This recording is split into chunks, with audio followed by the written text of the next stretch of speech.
Maanta waxaa ka hadli doonaa noocyada baabasiirka, daaweyntooda iyo ka hortagooda.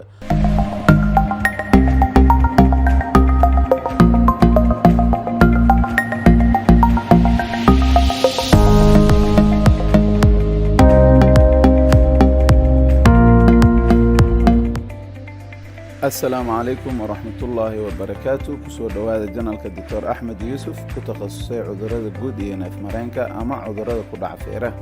Haddii aad janalka ku cusub tahay fadlan subscribe dheh si aad noola socoto mar walba fadlan riix gambalaalka.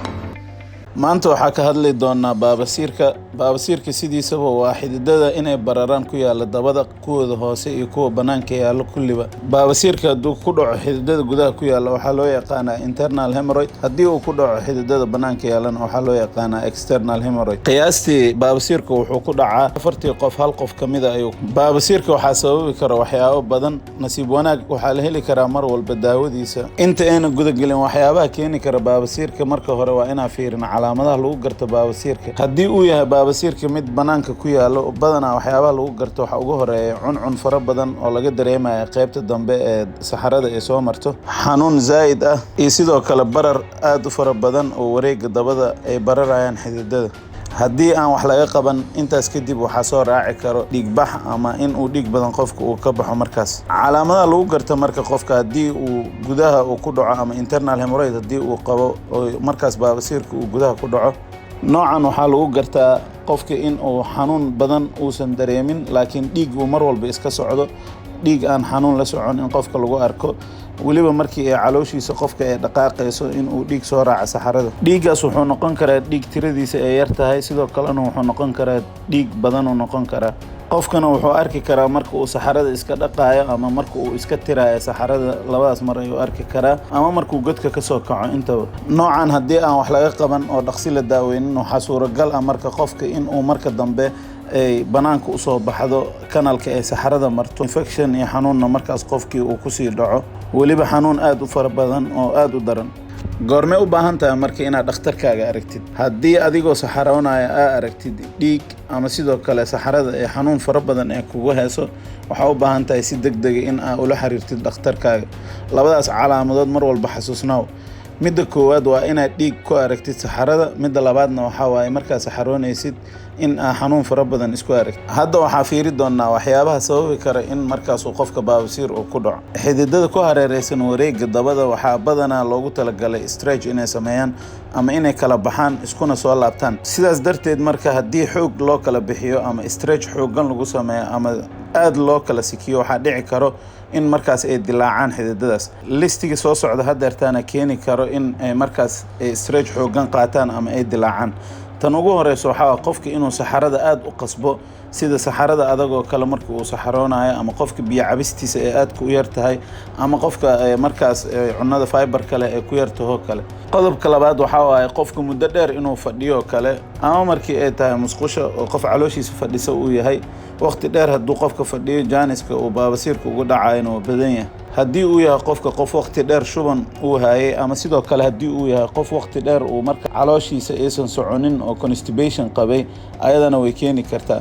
Badanaa uurka markay gabdhaha leeyihiin calooshooda aad uma socoto oo qof waxay leeyihiin constipation.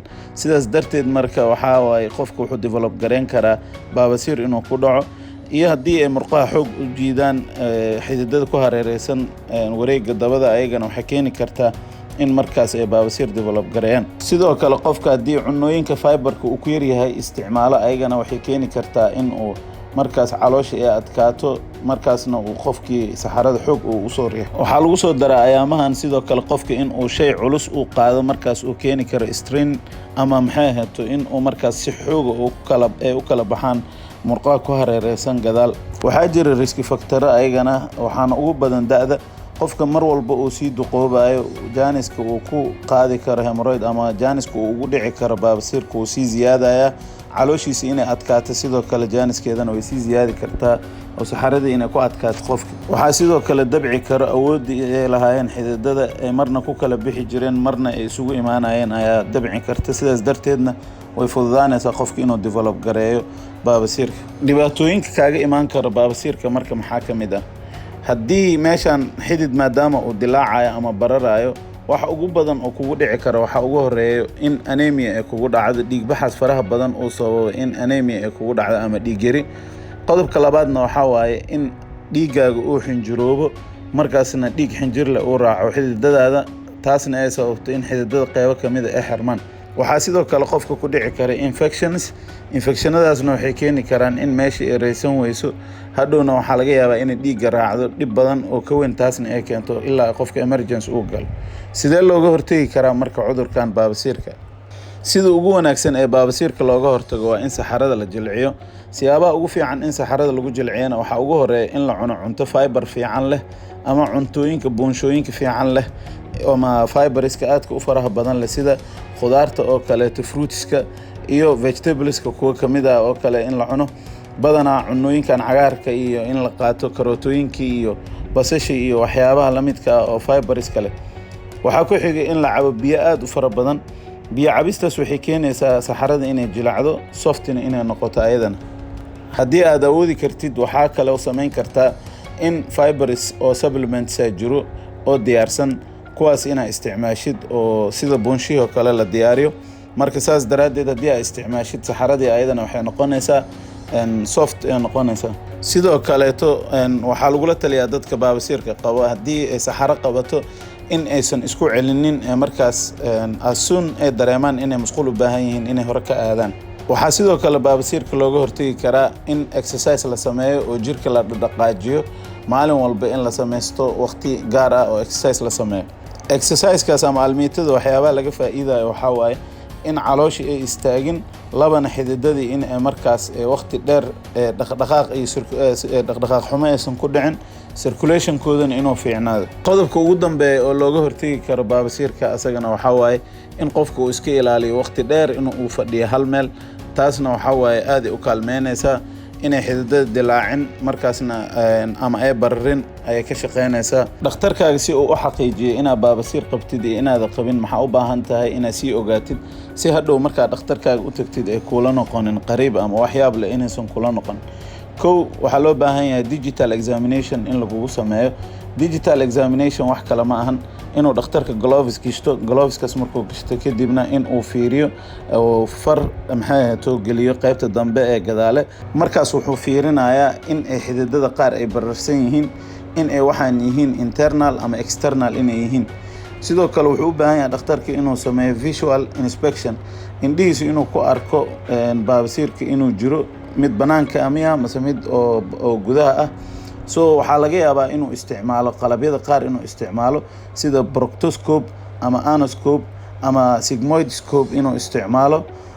mararka qaar xitaa waxaa dhici karta in colonoscope lagu isticmaalo. haddii sabab badan oo jira daraadeed badanaa dadka waxa waaye uma diyaarsano, waxaa laga yaabaa in oo anaa afka uga sheegayo inay isdhahan, laakiin inay kusii talagalaan waaye in ay markaas xubinta baneeyaan si loo arko loona xaqiijiyo in uu jiro cudurka baabasiirka iyo in kale. si aad u daaweysid marka baabasiirka, waxyaabaha aad u baahan tahay inaad samaysid oo gurigaaga aad ku samaysid maxaa ka mid ah?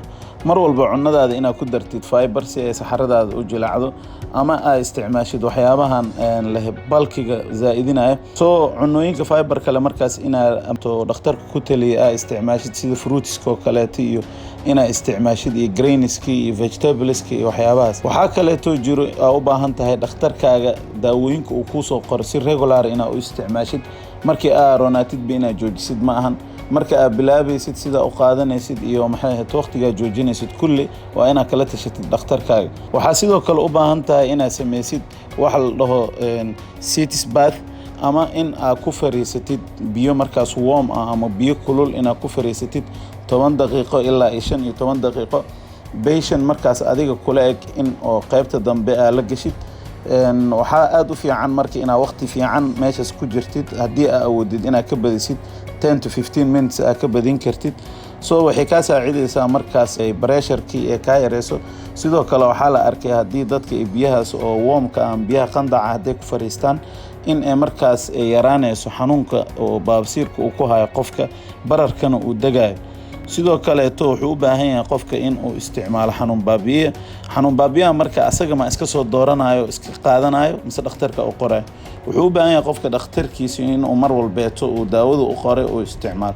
sababtoo dhibaatooyinka ugu badan oo bukaanada ku dhaco waxaa laga yaabaa qof ay isku cudur tihiin daawo u qaatay adiga inaadan qaadan karin sababo jiro daraaddeed, ama beerkaaga ama kelyahaaga ama xubno kale oo jirkaaga ka mid ah, ama inaa xitaa xasaasiyad ku qabtid.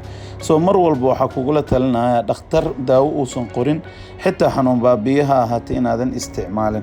marka isku day inaad qaadatid daawooyinka dhakhtarkaaga uu ku qoro. haddii marka xaaladaada ayadoo intaas laguu sameeyey ee weli sii jirto ama xanuunkaaga uu sii ziyaado ama aad dareemaysid markaas inuu baabasiirka waqti dheer uu ku dhibayo, waxyaabaha aad u baahan tahay marka waxay noqon karaan inuu dhakhtarkaaga kuu diro minimal invasive procedure laho, in aad u baahatid markaas qaliimo yaryar.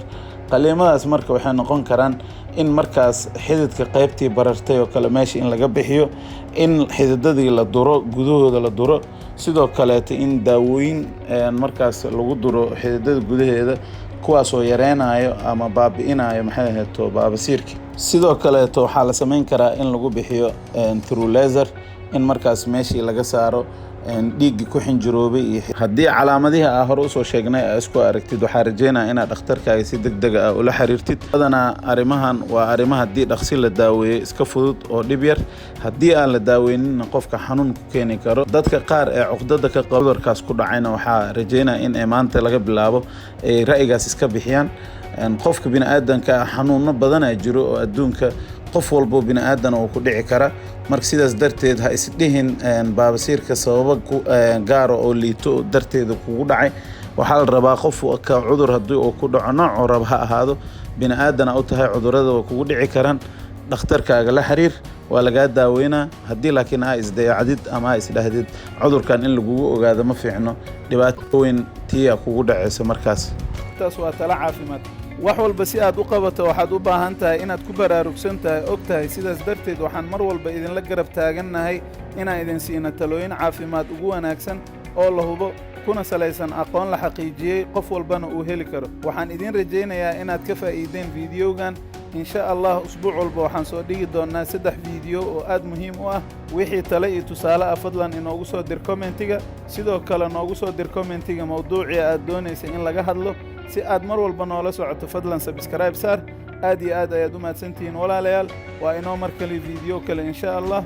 wassalaamu calaykum waraxmatullaahi wabarakaatu.